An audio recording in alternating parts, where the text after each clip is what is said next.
जय मसीह की दोस्तों, आज हम प्रभु यीशु मसीह के पवित्र वचन पर आधारित एक मधुर प्रसंग प्रस्तुत करते हैं जो आपको हर दुख संकट से बाहर निकलने में मदद करेगा। ये विषय पश्चाताप, प्रेम और क्षमा की भावना को उजागर करता है और इस पर एक लंबी कविता भी दी गई है। तो चलिए शुरू करते हैं, लेकिन इससे पहले कृपया आप हमारे YouTube चैनल को सब्सक्राइब करें। धन्यवाद। जय यीशु। एक तब यहोवा ने मूसा से कहा, सुन, मैं तुझे फिरौन के लिए परमेश्वर सा ठहराता हूँ और तेरा भाई हारून तेरा नबी ठहरेगा। जो आज्ञा मैं तुझे दूं वही तू कहना, और हारून उसे फिरौन से कहेगा, जिससे वो इसराइलियों को अपने देश से निकल जाने दे। 3 और मैं फिरौन के मन को कठोर कर दूंगा और अपने चिन्ह और चमत्कार मिस्र देश में बहुत से दिखलाऊंगा।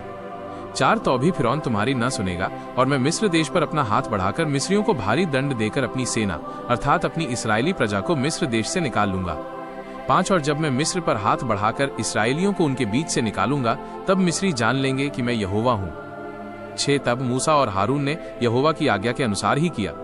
7 और जब मूसा और हारून फिरौन से बात करने लगे, तब मूसा तो 80 वर्ष का था और हारून 83 वर्ष का था।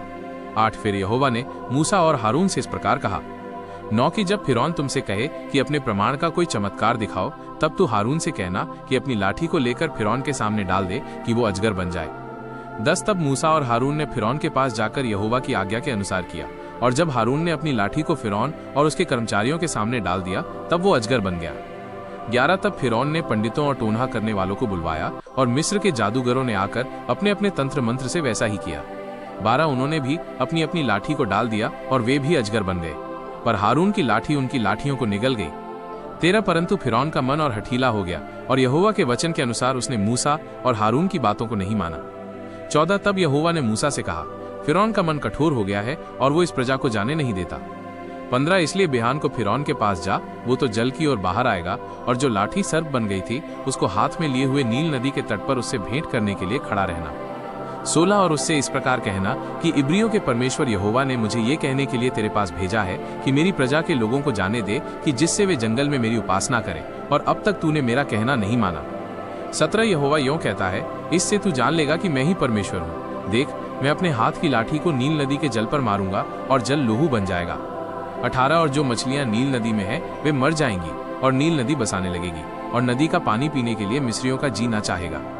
19 फिर यहोवा ने मूसा से कहा, हारून से कहे कि अपनी लाठी लेकर मिस्र देश में जितना जल है अर्थात उसकी नदियां, नहरें, झीलें और पोखरे सबके ऊपर अपना हाथ बढ़ा कि उनका जल लोहू बन जाए, और सारे मिस्र देश में काठ और पत्थर दोनों भांति के जलपात्रों में लोहू ही लोहू हो जाएगा।